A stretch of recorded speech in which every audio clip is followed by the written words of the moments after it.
이번 사연은 출장 중 한 모텔에서 겪은 기이한 경험에 대한 이야기입니다. 평소 미신을 믿지 않는 제보자님이지만 그날 이후로 모텔에서 숙박할 때마다 꼭 확인하는 습관이 생겼다고 합니다. 저는 직업 특성상 지방 출장이 잦은 편입니다. 보통 하루나 이틀 정도 머물렀다가 이동하는 일정이라 숙소를 크게 가리는 편은 아니었습니다. 가격이 적당하고 방이 깨끗하기만 하면 충분하다고 생각했기 때문에 주로 모텔을 이용했습니다. 호텔에 비해 예약 없이 바로 들어갈 수 있고 가끔은 업무 특성상 늦은 시간에 도착하는 경우도 많아서 모텔이 오히려 편리할 때도 있었습니다. 그날도 평소처럼 출장 일정이 끝난 뒤 미리 검색해둔 모텔로 향했습니다.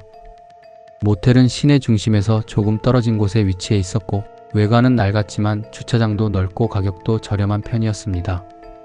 프랜차이즈 모텔이 아니라 개인이 운영하는 곳 같았는데 입구에는 오래된 간판이 희미한 불빛을 내뿜고 있었습니다. 프런트에서 키를 받아 방으로 올라갔습니다. 객실 복도는 어딘가 모르게 조용했고 벽지와 카펫은 세월이 느껴질 정도로 낡아 있었습니다. 방 안으로 들어서자 퀴퀴한 냄새가 났지만 창문을 열어 환기를 시키면 괜찮을 것 같았습니다. 침대 위에는 정리된 흰색 이불이 놓여 있었고 TV와 작은 냉장고 그리고 한쪽 구석에 낡은 소파가 놓여 있었습니다. 짐을 내려놓고 샤워를 마친 후 침대에 누워 텔레비전을 켰습니다. 몸은 피곤했지만 이상하게 잠이 오지 않아 리모컨을 만지작거리며 채널을 돌렸습니다. 평소 같았으면 금방 잠이 들었을 텐데 그날따라 이상하게 신경이 예민해져 있었습니다. 그러다 문득 창문 밖에서 이상한 소리가 들려왔습니다. 창문을 열어보려다 멈칫했습니다. 그 소리는 바람이 창틀에 부딪히는 소리와는 달랐습니다. 마치 누군가 유리창을 손톱으로 긁는 듯한 소리가 일정한 간격으로 반복되고 있었습니다. 찰칵 찰칵. 기분이 이상해졌지만 피곤한 탓에 그냥 무시하고 눈을 감았습니다. 그러자 이번에는 방문 쪽에서 작은 인기척이 느껴졌습니다. 처음에는 신경 쓰지 않으려 했습니다. 출장 중 모텔에서 자다 보면 복도에서 들려오는 소음이나 옆방, 손님의 인기척을 듣는 일이 종종 있었기 때문입니다. 하지만 이번에는 뭔가 달랐습니다. 문 앞에서 느껴지는 기운이 이상하게 무거웠고 복도에서 나는 발소리도 없었습니다. 누군가 문 앞에 조용히 서 있는 듯한 느낌이 들었습니다. 불길한 기분이 들어 침대에서 몸을 일으켰습니다. 방문 쪽을 바라보니 문틈 아래로 희미한 불빛이 비쳐 들어오고 있었습니다. 분명 복도 불빛이겠거니 했지만 그 아래로 마치 사람의 그림자가 스치는 듯한 모습이 보였습니다. 순간 심장이 덜컥 내려앉았습니다. 누군가 문 앞에 서 있는 것이 분명했습니다. 그런데 초인종을 누르지도 않았고 노크 소리도 들리지 않았습니다. 그냥 가만히 문 앞에 서 있기만 한 것 같았습니다. 혹시 모텔 직원일까 싶어 소리를 내볼까 했지만 본능적으로 입을 닫았습니다. 만약 직원이라면 뭔가 용무가 있어 문을 두드렸을 것이고 손님이라면 잘못 찾아왔다며 곧 다른 방으로 이동했을 겁니다. 그런데 그 존재는 한동안 문 앞에서 미동도 없이 서 있는 듯 했습니다. 몸을 움직이기도 전에 갑자기 철컥 문고리가 아주 미세하게 흔들렸습니다. 누군가 밖에서 문을 열어보려는 듯한 느낌이 들었습니다. 모텔 문은 오토락이 아니라 일반적인 열쇠 방식이었기에 안에서 잠그지 않았다면 그냥 열렸을지도 모릅니다. 다행히 체크인할 때 문을 잠갔던 것이 떠올라 안도했지만 동시에 온몸에 소름이 돋았습니다. 그 순간 문고리가 다시 한번 흔들렸습니다. 이번에는 조금 더 강한 힘이 실린 듯한 느낌이었습니다. 이제는 확신할 수 있었습니다. 실수로 문을 건드린 것이 아니라 누군가 의도적으로 문을 열려고 하고 있었습니다. 숨을 죽인 채 가만히 문을 바라보고 있었습니다. 시간이 얼마나 흘렀을까? 문 앞에서 느껴지던 인기척이 서서히 사라지는 듯 했습니다. 문틈 아래로 비치던 그림자도 천천히 멀어지는 것처럼 보였습니다. 하지만 방문을 열어 확인해 볼 용기는 나지 않았습니다. 겨우 긴장을 풀고 침대에 다시 누웠습니다. 여전히 심장이 두근거리고 있었지만 피곤함이 몰려와 다시 잠을 청하려 했습니다. 그런데 그때 찰칵찰칵 창문에서 다시 그 소리가 들려왔습니다. 아까 들었던 것과 같은 마치 손톱으로 유리를 긁는 듯한 소리. 하지만 이번에는 조금 더 가까운 느낌이었습니다. 분명 창문 바깥에서 나는 소리 같았는데 창문은 건물 뒤쪽을 향해 있어 외부인이 접근하기 어려운 구조였습니다. 몸을 일으켜 창문을 바라보았습니다. 커튼이 살짝 흔들리는 것이 보였지만 바람 때문인지 알 수 없었습니다. 조심스럽게 창문 가까이 다가가 커튼을 조금 열어보았습니다. 밖은 어두웠고 아무것도 보이지 않았습니다.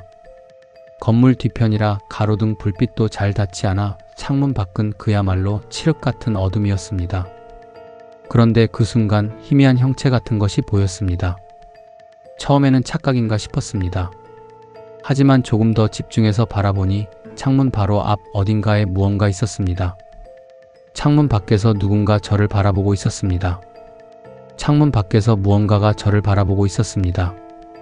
처음에는 눈을 의심했습니다. 늦은 밤 어두운 창문을 통해 밖을 바라보면 가끔 자신의 얼굴이 비치기도 하니까요. 하지만 그건 단순한 반사된 그림자가 아니었습니다. 그것은 분명 창문 바깥쪽에 있었습니다. 그 존재는 움직이지 않은 채 그저 가만히 저를 바라보고 있는 듯 했습니다. 자세히 보려 했지만 어둠 속에 가려 얼굴이 보이지 않았습니다. 하지만 희미한 형체만으로도 알 수 있었습니다. 그것은 평범한 사람이 아니었습니다. 어쩌면 그저 우연히 창문에 비친 형체일 수도 있겠다는 생각을 하며 조심스럽게 몸을 뒤로 물렸습니다. 하지만 그 순간 툭! 창문 너머에서 가볍게 두드리는 소리가 들렸습니다. 누군가 아니 그것이 창문을 두드리고 있었습니다. 숨이 턱 막혔습니다. 모텔 건물 뒤편은 외부인이 접근할 수 없는 구조였습니다. 낮에 봤을 때 창문 아래로는 허공이었고 벽면에는 아무것도 없었습니다. 그렇다면 도대체 저 창문 앞에는 무엇이 있는 걸까요? 더 이상 창문을 마주할 수 없었습니다. 떨리는 손으로 커튼을 급히 닫아버렸습니다. 하지만 그 후에도 한동안 커튼 너머에서 인기척이 느껴지는 듯한 착각이 들었습니다. 심장이 빠르게 뛰었습니다. 방 안의 공기가 차가워진 듯한 느낌이 들었고 등줄기를 타고 서늘한 한기가 흘렀습니다. 하지만 그것도 끝이 아니었습니다. 이번에는 방 안에서 아주 미세한 소리가 들려왔습니다. 스스스? 어디선가 천천히 무언가가 움직이는 듯한 소리였습니다. 창문 때문인지 신경이 예민해져 있었던 저는 즉시 방 안을 둘러보았습니다. 그러나 방 안에는 저 외에는 아무도 없었습니다. 하지만 방 안의 분위기는 달라져 있었습니다. 마치 누군가 또 다른 존재가 함께 있는 듯한 느낌. 침대 맡의 작은 탁자 위에 놓아둔 휴대폰을 잡고 불을 켜려던 순간이었습니다. 탁! 방 한구석에 있던 낡은 소파에서 무언가 움직였습니다. 그 순간 온몸이 얼어붙었습니다. 소파는 아까 방에 들어왔을 때부터 그 자리에 있었고 저는 그쪽으로 가지도 않았습니다. 하지만 지금 분명 거기서 무언가 움직인 것이 느껴졌습니다. 휴대폰 불빛을 켜서 비추려 했지만 손이 떨려 제대로 조작할 수도 없었습니다. 심호흡을 하고 다시 눈을 돌렸을 때 소파 위에 무언가 앉아 있었습니다. 어둠 속에서 희미하게 드러나는 형체. 그것은 분명 사람이었습니다. 하지만 정상적인 모습이 아니었습니다. 소파 위에 앉아있던 존재는 몸을 약간 숙이고 있었고 길고 마른 손이 소파 끝에 축 늘어져 있었습니다. 얼굴은 보이지 않았지만 그것이 저를 향해 있는 것은 확실했습니다. 그 순간 그 존재가 아주 천천히 고개를 돌리는 것이 보였습니다. 저를 바라보고 있었습니다. 소파 위에 앉아있던 그것이 천천히 고개를 돌리며 저를 바라보고 있었습니다. 심장이 미친 듯이 뛰기 시작했습니다. 방 안은 갑자기 얼어붙은 듯 싸늘해졌고 공기가 무겁게 가라앉았습니다. 어둠 속에서도 희미하게 보이는 형체는 분명 사람이었지만 동시에 사람이 아닐지도 모른다는 강한 직감이 들었습니다. 그것의 머리는 부자연스럽게 기울어져 있었고 길고 마른 손가락이 소파 끝을 조용히 움켜쥐고 있었습니다. 아무런 소리도 내지 않았지만 그저 존재만으로도 압도적인 공포가 밀려왔습니다. 움직일 수도 없었습니다. 저도 모르게 숨을 죽인 채 오직 그것의 움직임만을 지켜보고 있었습니다. 그런데 그 순간 삐걱! 그것이 천천히 몸을 일으키기 시작했습니다. 소파의 낡은 가죽이 삐걱거리는 소리가 방 안에 울려 퍼졌습니다. 그것이 자리에서 일어나면서 길게 늘어진 팔이 축 늘어졌고 머리는 이상할 정도로 뒤로 젖혀져 있었습니다. 그런데 이상하게도 발소리는 들리지 않았습니다. 순간 도망쳐야 한다는 본능적인 생각이 들었습니다. 하지만 몸이 움직이지 않았습니다. 마치 무언가에 붙잡힌 것처럼 온몸이 얼어붙어 있었습니다. 그 존재는 천천히 그러나 확실히 저를 향해 다가오고 있었습니다. 탁! 한 발자국. 탁! 또 한 발자국. 점점 가까워지는 그것을 보며 숨이 점점 가빠졌습니다. 방 안의 온도가 급격히 떨어지는 것처럼 느껴졌고 귀에서는 웅웅거리는 소리가 들리기 시작했습니다. 그 순간 그것이 멈췄습니다. 그리고 아주 천천히 입을 벌렸습니다. 입에서 어떤 말이 나오려는 듯 했지만 들리는 것은 알아들을 수 없는 웅얼거림 뿐이었습니다. 마치 여러 사람이 겹쳐서 말하는 듯한 기묘한 소리였습니다. 그러나 그 순간 똑! 천장에서 물방울이 떨어지는 소리가 들렸습니다. 순간적으로 시선이 위로 향했습니다. 그리고 저는 그 자리에서 얼어붙었습니다. 천장 한가운데 어두운 얼룩이 퍼져 있었습니다. 처음에는 단순한 곰팡이 자국처럼 보였지만 그것이 천천히 움직이고 있었습니다. 그것은 사람의 형체를 하고 있었습니다. 천장에 붙어 있는 것 같은 형체가 마치 거꾸로 매달린 사람처럼 손을 뻗어 저를 향해 다가오고 있었습니다. 순간적인 공포에 저는 비명을 지르려 했지만 목소리가 나오지 않았습니다. 그때 쾅! 갑자기 방문에서 거칠게 노크 소리가 울려 퍼졌습니다. 방 안의 공기가 흔들리는 것처럼 느껴졌고 천장에 있던 형체가 갑자기 멈춰 섰습니다. 그리고 그와 동시에 소파 앞에 서 있던 존재도 사라져 있었습니다. 방 안은 순식간에 적막해졌고 저는 몸을 움직일 수 있게 되었습니다. 떨리는 손으로 휴대폰을 집어들고 시간을 확인했습니다. 새벽 3시. 쾅! 쾅! 쾅! 방문을 두드리는 소리가 계속해서 울려 퍼졌습니다. 처음엔 단순한 노크인 줄 알았지만 점점 거칠어지더니 마치 문을 부수려는 듯한 강한 충격음이 이어졌습니다. 온몸이 얼어붙은 채 침대 위에서 꿈쩍도 하지 못했습니다. 누군가가 문을 두드리는 것이 분명했지만 이상했습니다. 그토록 요란한 소리가 나는데도 모텔 복도에서 인기척 하나 느껴지지 않았습니다. 이상한 기분이 들었습니다. 저 문 너머에 있는 것이 정말 사람일까?